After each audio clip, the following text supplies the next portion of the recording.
Episode के start बिल्कुल last episode की तरह होती है, जहाँ पे माइन खाना खा रही होती है और फेट कह रहा होता है कि तुम कितना ज्यादा खाती हो। वो बताता है कि यहाँ पे एरन ने उसको काफी डिशेज सप्लाईज दी थी और खाने की चीजें भी बहुत डिसाइड दी थी। अब ये सब सुन के ग्रीड बोलता है, अगर मेरे को ज्यादा याद है तुमने ये पिछली बार भी पूछा था ना, तुम्हें इस बार भी कुछ ऐसा ही जवाब मिलने वाला है। लेकिन इस बार माइन जो होती है उस खाने को आगे बढ़ाती है फेट की तरफ और वो बोलती है मैं ये तुम्हें दे सकती हूँ। साथ साथ में बोलती है मैं ये तुम्हें खाने को दूंगी, इसलिए गुस्सा करने का कोई फायदा नहीं है। अब वो फेट को अपना मुंह ओपन करने कहती है और वो फेट को वो खाना खिला देती है। उसके बाद वो उसके सर को सहलाते हुए कहती है कि काफी अच्छा बच्चा है और फेट कहता है ये सब क्या कर रही हो। फिर माइन यहाँ पे फेट के बगल में आके उसके लैब पे सोने लग जाती है। फेट पूछता है तुम ऐसा क्यों कर रही हो। इसमें माइन कहती है क्योंकि यहाँ पे और कोई सोने की अच्छी जगह नहीं है और कुछ देखते देखते वो सो भी जाती है। फेट कहता है ये बिल्कुल एक छोटी बच्ची की तरह है और ग्रीड कहता है तुमने बिल्कुल सही कहा। फेट पूछता है कि इसका वो मिशन क्या है और ये ऐसी क्यों बन गई, जिसपे ग्रीड बोलता है ये सब मैं नहीं बता सकता, लेकिन जब तक तुम इसके साथ रहोगे धीरे धीरे सब कुछ जान ही जाओगे। अब हम लोग यहाँ पे रॉक्सी की टीम को देखते हैं जो कि यहाँ पे अब एरन की किंगडम पहुंच चुकी थी।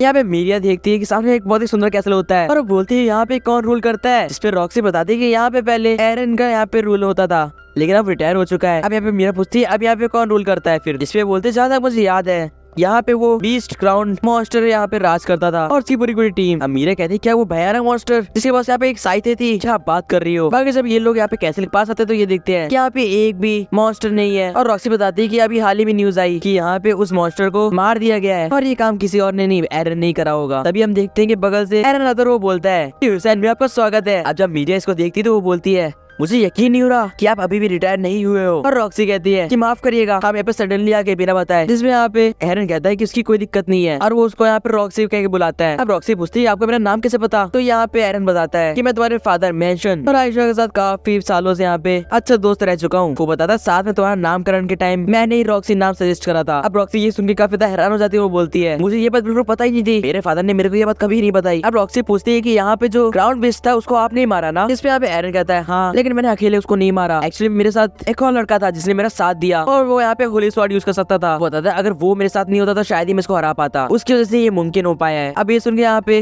म्यूगन कहता है कि अगर कोई बंदा एरन के साथ यहाँ पे टीम अप कर सकता है तो वो लिटरली काफी ज्यादा पावरफुल होगा। अब यहाँ पे रॉक्सी पूछती है कि आप मुझे उसका नाम बता सकते हो, क्योंकि मुझे यहाँ पे रिपोर्ट तैयार करते समय ये नाम भी चाहिए होगा। इसमें यहाँ पे एरन बोलता है माफ करना रॉक्सी लेकिन मैं तुम्हें ये नहीं बता सकता। एक्चुअली में कुछ ऐसा हुआ कि जब यहाँ पे फेट जाने वाला था ना तो उसने यहाँ पे एरन से बोला कि अगर कोई भी पूछता है कि आपकी किसने मदद करी तो प्लीज मेरा नाम मत बताना, और इसीलिए एरन यहाँ पे रॉक्सी को नाम नहीं बता रहा। अब यहाँ पे रॉक्सी अलविदा लेके जाने लग जाती है। तब यहाँ पे एरन कहता है तुम गैलिया के लिए जा रही हो ना, जिसमें रॉक्सी बोलती है ये आपको कैसे पता, इस पे एरन बोलता है कि तुमको यहाँ पे एक यंग होली नाइट मिल सकता है जो तुम्हारी उम्र का होगा। बाकी जब एरन उसको जाने की वजह पूछता है तो यहाँ पे रॉक्सी बताती है कि मैं उस मॉन्स्टर को यहाँ पे स्लेन करने जा रही हूँ जिसने यहाँ पे गैलिया में तबाही मचा रखी है। अब जब यहाँ पे रॉक्सी बताती है कि वो अपने फादर के कदमों पे चलना चाहती है तो यहाँ पे एरन बोलता है मुझे तो ये पता ही नहीं था कि वो गुजर चुके हैं। अब यहाँ पे एरन बोलता है कि अगर तुम गैलिया में जा ही रही हो तो मैं तुम्हें ट्रेनिंग देना चाहता हूँ, आखिरकार मैंने तुम्हें नाम दिया था। अब हम देखते हैं रॉक्सी और यहाँ पे एरन प्रैक्टिस कर रहे होते हैं और रॉक्सी कह रही होती है कि मुझे दूसरों को प्रोटेक्ट करने के लिए और पावरफुल बनना पड़ेगा और ये दोनों यहाँ पे प्रैक्टिस अपनी एंड करते हैं। हम यहाँ पे फेट एंड माइन को देखते हैं जो कि अब फाइनली गैलिया में पहुंच चुके थे। वहाँ पे पहुंचने के बाद फेट देखते हैं कि चारों तरफ तबाही मच रखी है एंड कुछ भी देखने लायक नहीं बचा है। यहाँ पे माइन बताती है कि उसका जन्म यहीं पे हुआ था, जिससे फेट हैरान होता है। वो बोलता है क्या बात कर रही हो। माइन बोलती है फिलहाल बातों का टाइम नहीं है, वो सामने देखो। और हम लोग देखते हैं कि यहाँ पे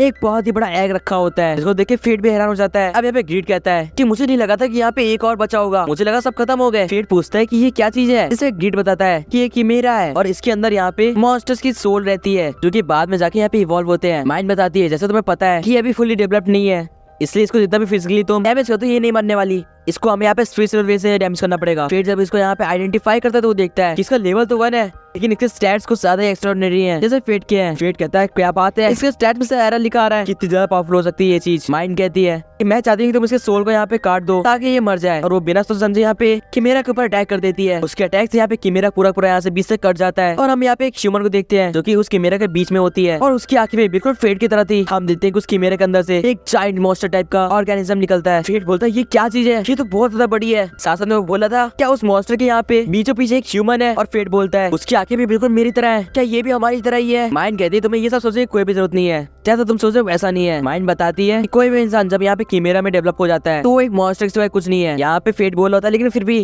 ह्यूमन है, मैं उसको मार नहीं सकता, तुम ऐसा काम मेरे से कैसे करवा सकती हो। माइंड कहती है वो ह्यूमन नहीं है बेवकूफ, वो एक मॉन्स्टर है जिसने सिर्फ और सिर्फ यहाँ पे ह्यूमन की स्किन पहनी है। अब हम देखते हैं कि ये कीमेरा अपने चारों तरफ एक बैरियर बनाता है जिससे भाई एक लावा की वेव निकलती है और ये डायरेक्ट यहाँ पे माइंड और फेट की तरफ आ रही होती है। हम देखते हैं कि माइंड यहाँ पीछे मुड़ती है और अपने स्लॉथ एबिलिटी से उसको पूरा काट देती है, जिससे भाई ये लोग बच जाते हैं। और फेट कह रहा होता है ये क्या चीज है। माइंड यहाँ पे तुरंत वहाँ पे जंप करती है और उसका यहाँ पे लेफ्ट आर्म काट देती है और फेट नीचे कह रहा होता है मैं खाली नहीं बैठ सकता, और यहाँ पे वो अपनी एरो यूज करता है, जिससे भाई उसके पूरे पूरे पैड्स होते हैं स्टोन के बन जाते हैं। फिर यहाँ पे कहता है बहुत बढ़िया, मेरी टेक्निक के ऊपर काम कर रही है। यहाँ पे ग्रिड कहता है इतनी जल्दी खुशी मत बनाओ, यहाँ से देखो अपने रिजनरेट कर रहा है। और फिर सब ध्यान से देखता है, उसे मालूम पड़ता है कि माई ने जो आर्म काटा था वो वापस रिजनरेट कर गया है और वो पूरी तरह से हील हो चुका है। फेट देता है कि वो पूरी तरह से हील हो चुका है और उसके अंदर जो ह्यूमन है ना उसको भी कुछ भी नहीं हुआ है और देखने से लग रहा है इसको हराना बहुत मुश्किल होगा। फेट बोलता है कि माइंड उसके जितने भी यहाँ पे अटैक्स हैं वो हर एक स्लैश के साथ यहाँ पे वाफल होते जा रहे हैं। हम देखते हैं कि माइंड जैसे अटैक करती है इसमें उसके अंदर का जो ह्यूमन होता है उसको ऐसा लगता है कि पेन फील हुआ है। माइंड नीचे आती है और वो बोलती है तुम सिर्फ देखते रहोगे या फिर कुछ करोगे भी। तभी हम देखते हैं क्यों यहाँ पे कीमेरा जो होता है ना वो इवॉल्व टाइप का करता है, उसके यहाँ पे विंग्स निकल आते हैं। माइंड फिर से कहती है कि तुम पीछे रहो, मैं इसको संभालती हूँ। और ये बात सुनकर यहाँ पे फिर को रॉक्सी की याद आ जाती है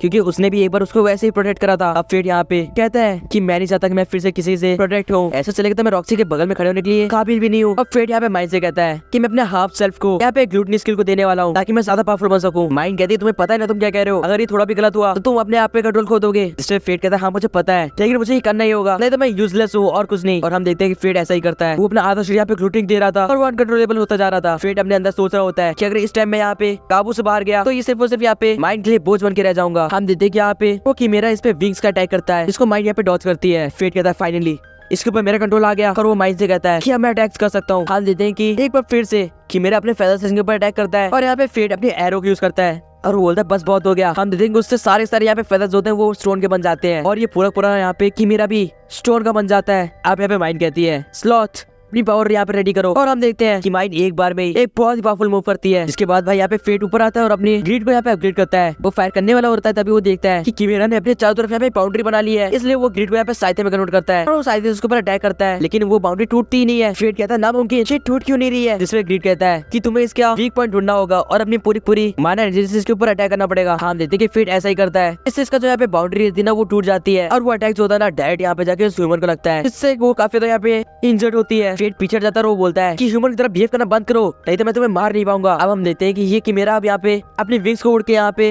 रिट्रीट कर रही होती है, मतलब भाग रही होती है। हम देखते हैं कि फेट की आंख से यहाँ पे खून के आंसू आ रहे होते हैं और ग्रिड कह रहा होता है कि लगता है तुम्हारी पावर अब खत्म हो रही है। माइंड कहती है इसके ऊपर बैठो, मैं तुम्हें लॉन्च करने वाली हूँ। हम देखते हैं कि माइंड यहाँ पे फेट को अपने वेपन को बैठाती है और लॉन्च कर देती है। अब फेट कहता है तुम मेरी यहाँ पे 20% पावर ले लो और हम देखते हैं कि यहाँ पे ग्रिड अब एक अपने नए फॉर्म में आता है जो कि इसके साइते का सेकंड फॉर्म होता है। अब इसके साथ ही फेट बोलता है मुझे उसके मेन यहाँ पे वीक पॉइंट पे फोकस करना होगा और हम देखते हैं कि उसका वीक पॉइंट वही चेंबर होता है जहाँ पे वो ह्यूमन होती है। फेट बोलता है मुझे माफ करना लेकिन मुझे ये करना पड़ेगा और वो डायरेक्ट उसी साइड बढ़ रहा था। जैसे ही उसको अटैक करने वाला होता है कि मेरा उसको अपने बाउंड्री के अंदर ले लेता है। फेट बोलता है ये क्या हो रहा है। ग्रिड बोलता है उसको मारो इससे पहले कि वो तुम्हें जला डाले और खत्म कर दे। फेट कहता है कि मैं उसे मार के रहूंगा इससे पहले वो मुझे मारे और वो यहाँ पे उसके बिल्कुल बीच में जाके अपने साइते को मार देता है। इसके बाद हम इसको देख पाते हैं जो कि यहाँ पे काफी तब पेन में लग रही थी। यहाँ पे फेट को अपनी टेलीपैथी की मदद से यहाँ पे कुछ यहाँ पे सीन्स दिखते हैं। फेट कह रहा होता है ये क्या चीज है, ये तो काफी दर्दनाक है। फेट कह रहा होता है कि ऐसा लग रहा है जैसे एक बार में मेरे को कितना ज्यादा पेन मिल गया हो। हम यहाँ पे इस लड़की को देखते हैं और माइंड जैसे देखने वाली लड़की देखते हैं जो की एक दूसरे के फ्रेंड होते हैं और एक दूसरे को हमेशा सहारा देते रहते हैं। फेट यहाँ पे बेहोश होकर नीचे रहा होता है और हमें आवाज आती है कि ग्लूटनी स्किल एक्टिवेट हो चुकी है। इट मींस कि यहाँ पे कीमेरा मर चुका है। अब माइंड यहाँ पे उसके ग्रेव के पास आती है और वो कुछ सोच रही होती है। फेट उसके पास आता है और वो पूछता है तुम उसको जानती थी है ना। इसे माइंड कहती है कि इतने सालों पहले क्या हुआ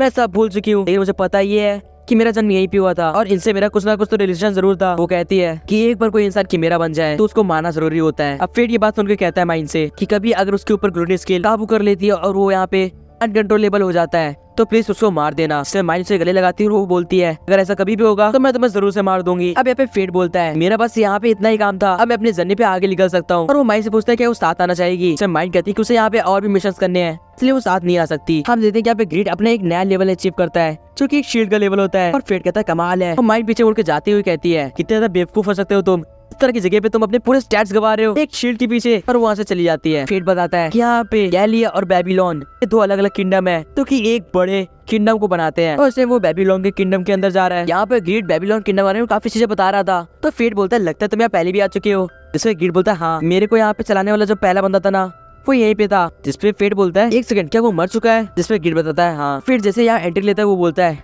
यहाँ पे खाने सामान 5 गुना महंगा है, हद है भाई। तभी हम देखते हैं कि यहाँ पे एक होली नाइट होता है जो कि बोल रहा होता है बेबीलोन में न्यू लॉर्ड आ रहे हैं जो कि यहाँ पे रॉयल कैपिटल से हैं तो सब उनका स्वागत करो। फेट बोलता है शायद से वो आ गई और वो यहाँ पे मास्क पहनता है। हम देखते हैं यहाँ पे सारे लोग रॉक्सी का यहाँ पे स्वागत कर रहे होते हैं। फेट को ग्रिड कह रहा होता है कि जाओ उससे हाय गो। फेट कहता है चुप रहो। हम फेट के पीछे देखते हैं उसी अननोन वुमन को जो कि हमें बहुत पहले दिखाई गई थी। फेट पीछे मुड़ता है और वो बोलता है क्या ये मेरा वहम था या फिर सच में मेरे को पीछे कोई देख रहा था। हम इस वुमन को देखते हैं जो कि बोली होती है अब टाइम आ गया रॉक्सी के मरने का। और इसी साथ गाइस ये एपिसोड एंड हो जाता है। आप लोग का एपिसोड कैसा लगा कमेंट्स बताना एंड सब्सक्राइब कर दो इसका अगला एपिसोड देखने के लिए। बाकी मैं मिलता हूँ वीडियो में। Till then bye.